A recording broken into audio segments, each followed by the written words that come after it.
श्रीमद् भागवत गीता सिर्फ एक धर्म के लिए नहीं है, बल्कि इसे धरती के हर इंसान को पढ़ना और समझना चाहिए ताकि वह अपनी जिंदगी में सुख, शांति और सफलता को प्राप्त कर सके। कहा जाता है कि जिस घर में गीता का पाठ हर रोज पढ़ा जाता है या सुना जाता है, उस घर में भगवान श्री कृष्ण आते रहते हैं। श्रीमद् भागवत गीता साक्षात भगवान की दिव्य वाणी है। इसकी महिमा अपार है, अपरिमित है। इसका यथार्थ में वर्णन कोई नहीं कर सकता।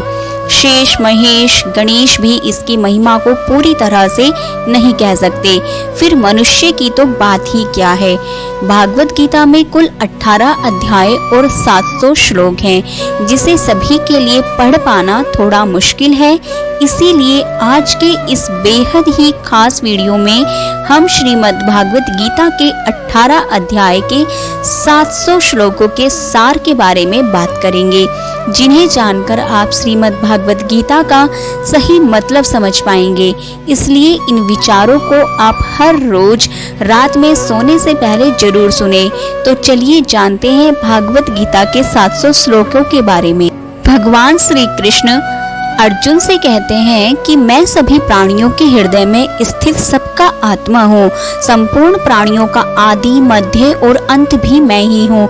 मैं सूर्य हूँ, मैं वेदों में सामवेद हूँ, देवों में इंद्र हूँ, इंद्रियों में मन हूँ, मैं ब्रह्मा हूँ, मैं विष्णु हूँ, मैं महेश हूँ, जलाशयों में मैं समुद्र हूँ, पर्वतों में मैं हिमालय हूँ। इस संपूर्ण संसार में तुम जो कुछ भी देख पाते हो, सब मैं ही हूँ। कोई आदमी चाहे लाख चीजें जान ले, चाहे वह पूरे जगत को जान ले, लेकिन अगर वह स्वयं को नहीं जानता तो वह अज्ञानी है। अगर कोई आपको ठुकरा दे तो बुरा मत मानना, क्योंकि वे वास्तव में आपकी कीमत नहीं जानते। जो रिश्ता हमें रुला दे उससे गहरा कोई रिश्ता नहीं, और जो रिश्ता हमें रोता हुआ छोड़ दे उससे कमजोर कोई रिश्ता नहीं। हमेशा शांत रहें, इससे आप अपने जीवन में खुद को बहुत मजबूत पाएंगे, क्योंकि लोहा ठंडा होने पर ही मजबूत होता है। गर्म होने पर तो उसको किसी भी आकार में ढाल दिया जाता है। किसी विपत्ति के समय आपको यह 7 गुण बचाएंगे: आपका ज्ञान, आपकी विनम्रता, आपकी बुद्धि, आपके भीतर का साहस, आपके अच्छे कर्म, सच बोलने की आदत और ईश्वर में विश्वास। आत्मा हमेशा जानती है कि सही क्या है और गलत क्या है, लेकिन मनुष्य के सामने चुनौती तो मन को समझने की होती है। मुश्किल समय में व्यक्ति अकेला हो जाता है, लेकिन मुश्किलों की वजह से वही व्यक्ति मजबूत हो जाता है। जो आपको सम्मान दे उसी को सम्मान दीजिए। हैसियत देखकर सर झुकाना कायरता का लक्षण है। हे अर्जुन, जो ना कभी हर्षित होता है, ना किसी से द्वेष करता है, ना शोक करता है, ना कामना करता है, जो शुभ और अशुभ संपूर्ण कर्मों का त्यागी है, वह ज्ञानी मनुष्य मुझको अति प्रिय है। मुझे पाने के 3 तरीके हैं: ध्यान योग, ज्ञान योग और कर्म योग, और इन सब में कर्म योग सबसे प्रधान है। किसी पर विश्वास करना हो तो उनकी बातों पर नहीं, उनकी हरकतों पर ध्यान दो। गुस्से के वक्त थोड़ा रुक जाने से और गलती के वक्त थोड़ा झुक जाने से जिंदगी और भी आसान हो जाती है। भगवान श्री कृष्ण कहते हैं, जो मनुष्य मुझे जान लेता है वह जन्म मरण के बंधनों से मुक्त हो जाता है। जो मनुष्य भगवत गीता को पढ़कर उस पर अमल करता है, उसके सारे दुष्कर्म का प्रभाव समाप्त हो जाता है। जो भाग्य में है वह भाग कर आएगा, और जो भाग्य में नहीं है वह आकर भी भाग जाएगा। जैसे हवा के झोंके नाव को भटका देते हैं, वैसे ही मनुष्य की इच्छाएं बुद्धि को भटका देती हैं। एक समझदार व्यक्ति वही है जो दूसरों को देखकर उनकी विशेषताओं से सीखता है, उनसे तुलना और ईर्ष्या नहीं करता। शस्त्र केवल शरीर को घायल कर देते हैं, किंतु शब्द आत्मा को भी घायल कर देते हैं। जो मनुष्य अपने को परमात्मा से अलग नहीं समझता है और ना ही शरीर से अपना कोई संबंध मानता है, वह सदा के लिए जन्म मरण से मुक्ति पा लेता है। जो व्यक्ति आध्यात्मिक जागरूकता के शिखर तक पहुंच चुके हैं, उनका मार्ग है निस्वार्थ कर्म और भगवान के साथ संयोजित हो चुके हैं।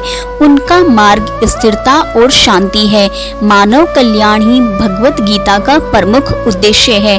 इसलिए मनुष्य को अपने कर्तव्यों का पालन करते समय मानव कल्याण को प्राथमिकता देना चाहिए।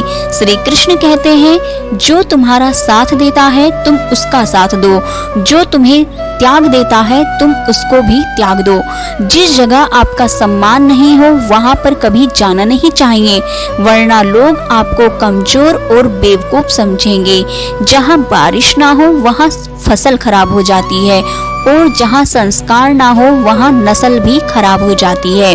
जो लोग यह कहते हैं मेरे पास वक्त नहीं है, असल में उनके पास रिश्तों की गिनती में आपका नाम ही नहीं है। हे अर्जुन, वह जो वास्तविकता में मेरे उत्कृष्ट जन्म और गतिविधियों को समझता है वह शरीर त्यागने के बाद पुनः जन्म नहीं लेता और मेरे परम धाम को प्राप्त होता है। वह व्यक्ति जो सभी इच्छाएं त्याग देता है और मैं और मेरा की लालसा और भावनाओं से मुक्त हो जाता है, उसे अपार शांति की प्राप्ति होती है। जिस मनुष्य के अंदर ज्ञान की कमी और ईश्वर में श्रद्धा नहीं होती, वह मनुष्य जीवन में कभी भी आनंद और सफलता को प्राप्त नहीं कर पाता है। ईश्वर ने हमें जो कुछ भी दिया है वही हमारे लिए पर्याप्त है और यही एक अटल सत्य भी है। संयम, सदाचार, स्नेह एवं सेवा, यह गुण सत्संग के बिना नहीं आते हैं। ईश्वर से किए गए प्रार्थना से इंसान की परिस्थिति या तकदीर बदले या ना बदले, पर उस प्रार्थना से इंसान के चरित्र में जरूर बदलाव आता है। बात इतनी मधुर रखो कि कभी वापस भी लेनी पड़े तो आपको कड़वी ना लगे। खुद में थोड़ा स्वाभिमान होना जरूरी है, वरना लोग आपको वहां भी दबाने की कोशिश करेंगे जहां आपका अधिकार है। कोई एक महापुरुष ही आत्मा को आश्चर्य की भांति देखता है, वैसा ही दूसरा कोई महापुरुष ही इसके तत्व का आश्चर्य की भांति वर्णन करता है तथा दूसरा कोई अधिकारी पुरुष ही इसे आश्चर्य की भांति सुनता है और कोई कोई तो सुनकर भी इसको नहीं जानता है। श्री कृष्ण कहते हैं, दुख सुख को समान समझने वाले जिस धीर पुरुष को यह इंद्रियों और विषयों के सहयोग व्याकुल नहीं करते, वह मोक्ष के योग्य होता है। जब तक तुम अपने आप से नहीं हार जाओ तब तक दुनिया की कोई ताकत तुम्हें हरा नहीं सकती। कमजोर तुम नहीं, तुम्हारा वक्त है और वक्त सबका बदलता है। तुम बस अपना कर्म करते जाओ। जिसने कभी संकट नहीं देखा उसे अपनी ताकत का कभी एहसास नहीं होगा। जो दूसरों की तकलीफों को समझते हैं, जिनमें दया है, जो दिल से अच्छे हैं, उन्हें दोबारा जन्म नहीं लेना पड़ता। किसी को कुछ देकर घमंड मत करो। क्या पता तुम दे रहे हो या पिछले जन्म का कर्ज चुका रहे हो। घमंडी मनुष्य का वंश, वैभव और प्रतिष्ठा तीनों ही चले जाते हैं। विश्वास न हो तो रावण, कौरव और कंस को देख लो। चुप रहने से बड़ा कोई जवाब नहीं और माफ कर देने से बड़ी कोई सजा नहीं। जिस मनुष्य के पास सब्र की ताकत है, उस मनुष्य की ताकत का कोई मुकाबला नहीं कर सकता। हमारी व्यर्थ की चिंता और मन का भय एक ऐसा रोग होता है जिससे हमारी आत्मीय शक्ति बिखर जाती है। मनुष्य को जीवन की चुनौतियों से भागना नहीं चाहिए और ना ही भाग्य और ईश्वर की इच्छा जैसे बहानों का प्रयोग करना चाहिए। यज्ञ से बचे हुए अन्न को खाने वाले श्रेष्ठ पुरुष सब पापों से मुक्त हो जाते हैं और जो पापी लोग अपना शरीर पोषण करने के लिए ही अन्न पकाते हैं, वे तो पाप को ही खाते हैं। अर्थात जो लोग ईश्वर को याद किए बिना अपने जिंदा रहने में ही लोग लगे रहते हैं, उन्हें चोर समझना चाहिए। केवल ज्ञान ही एक ऐसा अक्षय तत्व है जो कहीं भी, किसी भी अवस्था में और किसी भी काल में मनुष्य का साथ नहीं छोड़ता। धरती पर जिस प्रकार मौसम में बदलाव आता है, उसी प्रकार जीवन में भी सुख दुख आता जाता रहता है। युद्ध हो या जीवन, सफलता केवल 3 शस्त्रों से प्राप्त होती है: धर्म, धैर्य और साहस। कोई भी मनुष्य जन्म से नहीं बल्कि अपने कर्मों से महान बनता है। कुछ पाना है तो खुद पर भरोसा कीजिए, क्योंकि सहारे कितने भी सच्चे और अच्छे हो, साथ छोड़ ही जाते हैं। मित्र गरीब है या अमीर यह मायने नहीं रखता, बल्कि वह आपके बुरे समय में आपका साथ कितना देता है यह मायने रखता है। धर्म चाहे जो भी हो, अच्छे इंसान बनो। हिसाब हमारे कर्म का होगा, धर्म का नहीं। खुशी के लिए काम करोगे तो खुशी नहीं मिलेगी, लेकिन खुश होकर काम करोगे तो खुशी जरूर मिलेगी। जब आप दूसरों के लिए अच्छा चाहते हैं तो वही अच्छी चीजें आपके जीवन में वापस आती हैं। यही प्रकृति का नियम है। आपका मूल्य इससे तय नहीं होता कि आप क्या हैं, यह इससे तय होता है कि आप खुद को क्या बनाने की क्षमता रखते हैं। हंसता हुआ मन और हंसता हुआ चेहरा यही सच्ची संपत्ति है। जितना इंतजार वह आपसे करवा रहा है, समय आने पर वह इतना देगा कि संभाल भी नहीं पाओगे।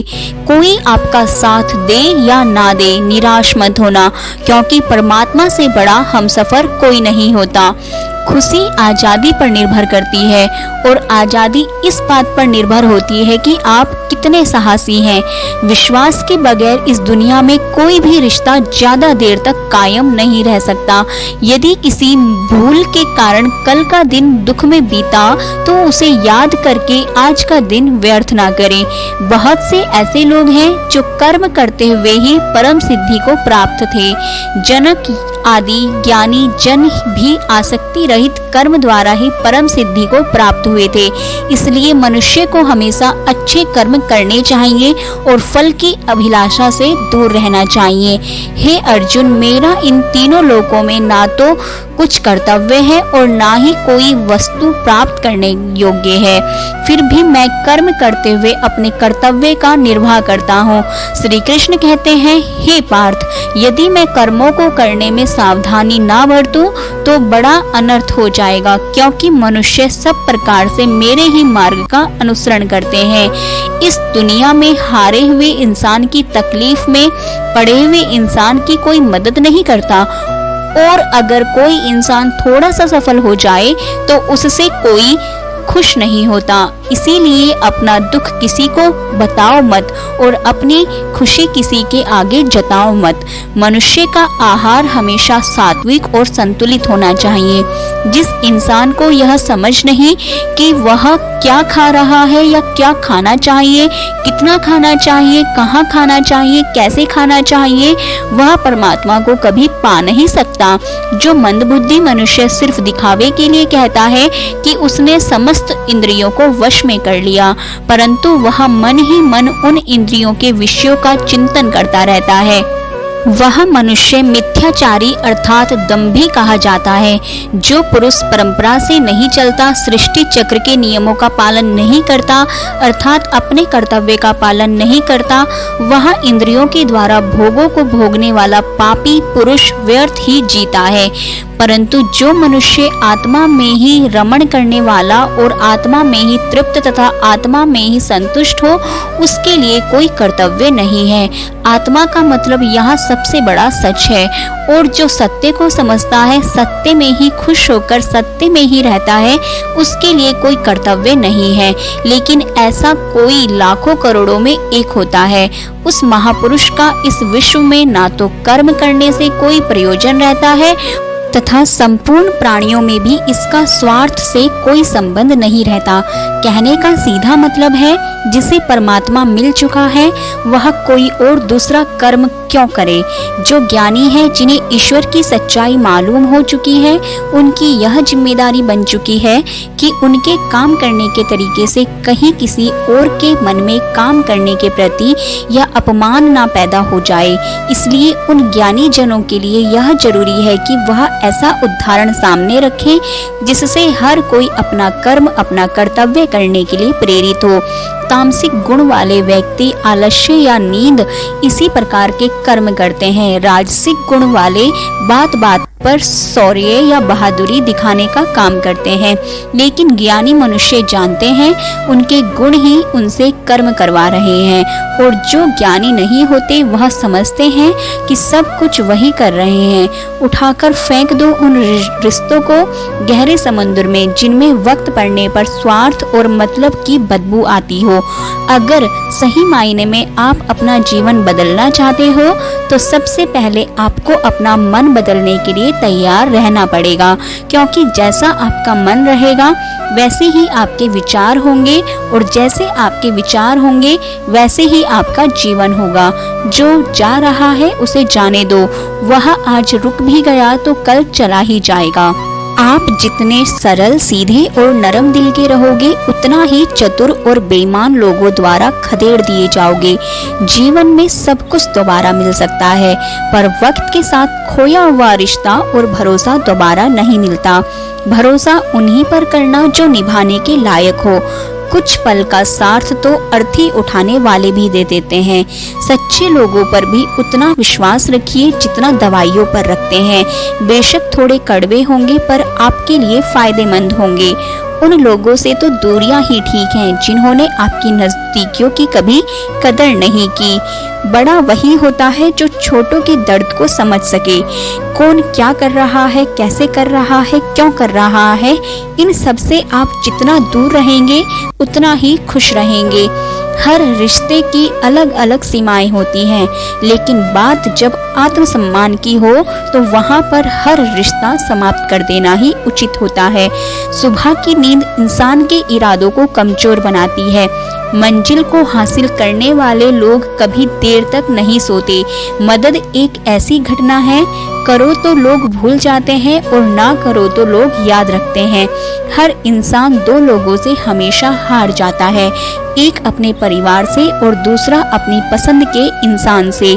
मूर्ख इंसान अपना तो नुकसान करता ही है, लेकिन जो उसकी मदद करता है उसका भी नुकसान करता है। अपने जीवन में इतने व्यस्त हो जाओ कि पछतावा, दुख, नफरत, डर के लिए समय ही ना बचे। अगर कोई भरोसा तोड़े तो उसका भी धन्यवाद करे। वह हमें सिखाते हैं कि भरोसा सोच समझकर करना चाहिए। जीवन में सुख शांति चाहते हैं तो अपनी समस्याओं और आलोचनाओं को खुद पर हावी ना होने दे। जन्म से मिले रिश्ते तो प्रकृति की देन है, लेकिन खुद के बनाए रिश्ते आपकी पूंजी हैं। इन्हें संभाल कर रखिए। किसी व्यक्ति के गुण दोषों का निर्धारण करने से पूर्व अपनी दृष्टि को निष्पक्ष और पारदर्शी बनाना आवश्यक होता है। किसी को अपनी कमजोरी मत बताओ, क्योंकि अक्सर लोग दूसरों की कमजोरी का फायदा उठा लेते हैं। जिंदगी में दो लोगों को कभी मत भूलना, एक वह जिसने तकलीफ दी हो और दूसरा वह जिसने तकलीफ में साथ दिया हो। भगवान श्री कृष्ण कहते हैं, तू मन छोटा मत किया कर, जहाँ तेरे अपने मुंह फेर लेंगे वहाँ मैं तुम्हारा साथ दूंगा। तू किसी के आगे इतना भी मत झुक कि वह तुम्हें गिरा हुआ समझने लग जाएं। लोग तुम्हारी कदर तभी करेंगे जब तुम उन्हें उन्हीं की तरह नजरअंदाज करना सीख जाओगे। दीपक का जीवन इसलिए वंदनीय नहीं है कि वह जलता है, बल्कि इसलिए वंदनीय है कि वह दूसरों के लिए जलता है, दूसरों से नहीं जलता। कामयाबी और नाकामयाबी दोनों जिंदगी के हिस्से हैं, दोनों ही स्थायी नहीं हैं। जिंदगी की आधी शिकायतें यूं ही दूर हो जाएंगी अगर लोग एक दूसरे के बारे में बोलने की जगह एक दूसरे को बोलना सीख जाएंगे। विश्वास किसी पर इतना करो कि वह तुम्हारे साथ छल करते समय खुद को दोषी समझे, और प्रेम किसी से इतना करो कि उसके मन में सदैव तुम्हें खोने का डर बना रहे। चार वेदों का अर्थ नहीं भी जानो तो कोई बात नहीं, लेकिन समझदारी, जवाबदारी, वफादारी और ईमानदारी, इन चार शब्दों का मर्म जान लो तो भी जीवन सार्थक हो जाएगा। सद्बुद्धि युक्त पुरुष पुण्य और पाप दोनों को इसी लोक में त्याग देता है, अर्थात उनसे मुक्त हो जाता है। जिस काल में तेरी बुद्धि मोह रूप दलदल को भली भांति पार कर जाएगी, उस समय तू सुने हुए और सुनने में आने वाले इस लोक और परलोक संबंधी सभी भोगों से वैराग्य को प्राप्त हो जाएगा। हे अर्जुन, जिस काल में मनुष्य मन में स्थित संपूर्ण कामनाओं को भली भांति त्याग देता है और आत्मा से आत्मा में ही संतुष्ट रहता है, उस काल में वह स्थित प्रज्ञ कहा जाता है। दुखों की प्राप्ति होने पर जिसके मन में उद्वेग नहीं होता, सुखों की प्राप्ति में जो सर्वथा स्पृहा रहित है तथा जिसके राग, भय और क्रोध नष्ट हो गए हैं, ऐसा मुनि स्थिर बुद्धि कहा जाता है। जिस प्रकार कछुआ सब ओर से अपने अंगों को जैसे समेट लेता है, वैसे ही जब पुरुष इंद्रियों के विषयों से इंद्रियों को सब प्रकार से हटा लेता है, तब उसकी बुद्धि स्थिर है। ऐसा समझना चाहिए किससे कब और कितना बोलना है। अगर तुमने यह समझ लिया तो तुम अपनी जिंदगी के सार्थक बन चुके हो। श्री कृष्ण कहते हैं, जीवन में कभी मौका मिले तो किसी के लिए सारथी बनना, स्वार्थी नहीं। धर्म से भरा हृदय धर्म का परामर्श देता है और अधर्म से भरा हृदय अधर्म का परामर्श देता है। इंसान इसलिए दुखी नहीं है कि वह ईश्वर को नहीं मानता, इंसान इसलिए दुखी है क्योंकि वह ईश्वर की नहीं मानता। समय आने पर सबको मिलता है, समय से पहले की चाह ही दुख का कारण बनती है। किसी से सच्चा प्रेम होना शुद्धता और दिव्यता का प्रतीक है, और जो कुछ भी हुआ है उसमें तेरा कोई योगदान नहीं है, इसलिए तुम्हारी सारी परेशानियां व्यर्थ हैं। हर चीज की शुरुआत मुझसे होती है और खत्म भी मुझ पर आकर ही होती है। इंद्रियों से मिलने वाला सुख सच्चा नहीं होता। इंद्रियों का सुख पहले तुमको अमृत की मिठास देगा, लेकिन बाद में तुम्हारा विनाश कर देगा।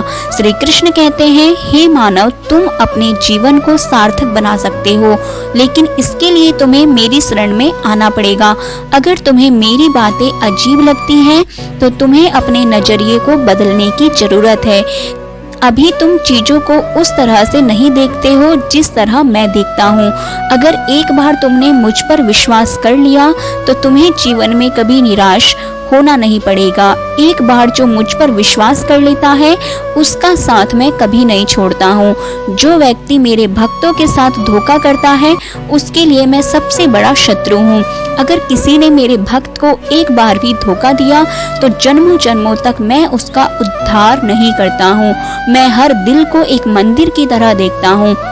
जो दिल जितना सुंदर होता है, वहाँ मैं उतना ही अधिक ठहरता हूँ। श्री भगवान कहते हैं, इस दुनिया में तुम प्रेम सभी से करो, लेकिन पूर्ण रूप से विश्वास किसी पर मत करो। अगर तुमको भरोसा करना है तो केवल परमात्मा पर करो। जब तुम शुरुआत करोगे तो स्वाभाविक रूप से तुमको असफलता मिल सकती है। कई बार तुमको गिरना भी पड़ सकता है, लेकिन इसका मतलब यह नहीं होना चाहिए कि तुम उस काम को करना ही छोड़ दो। एक समय आएगा जब तुम परिपूर्ण हो जाओगे और तुम्हारे सभी काम सफल हो जाएंगे। इस काम में मैं हमेशा तुम्हारे साथ खड़ा रहूंगा। मैं तुम्हारे हर छोटे बड़े कर्म में साथ दूंगा। तुम्हारा जो दिल करे उसको करो, लेकिन नम्रता और सरलता के साथ, अहंकार के साथ नहीं। इस धरती पर आने के बाद आपका मुख्य उद्देश्य यहाँ से मुक्त होना है। केवल वही मनुष्य मुक्त हो सकता है जो अपने कर्मों में दृढ़ संकल्प के साथ स्थिर और सुख दुख को समान रूप से सहन करता है। जो मनुष्य अपनी आत्मा की बात सुन सकता है, वह मुझसे बात कर सकता है और देख भी सकता है। जो आदमी मुझे हर चीज में देखता है और मेरे होने के एहसास को अनुभव करता है, वह मेरा सच्चा भक्त है। ऐसे भक्तों से मुझे प्रेम है। दोस्तों, इस वीडियो में बस इतना ही। मैं आशा करती हूँ कि आपको इस वीडियो से बहुत कुछ जानने को मिला होगा। वीडियो को लाइक और शेयर करके कमेंट में जय श्री राधे कृष्ण लिखना ना भूलें, और ऐसे ही ज्ञानवर्धक और प्रेरणादायक वीडियो को पाने के लिए हमारे YouTube चैनल को सब्सक्राइब करें। बेल आइकन जरूर दबा दें ताकि हमारी प्रेरणादायक वीडियो का लिंक सबसे पहले आप तक पहुंच सके। जय श्री राधे कृष्ण।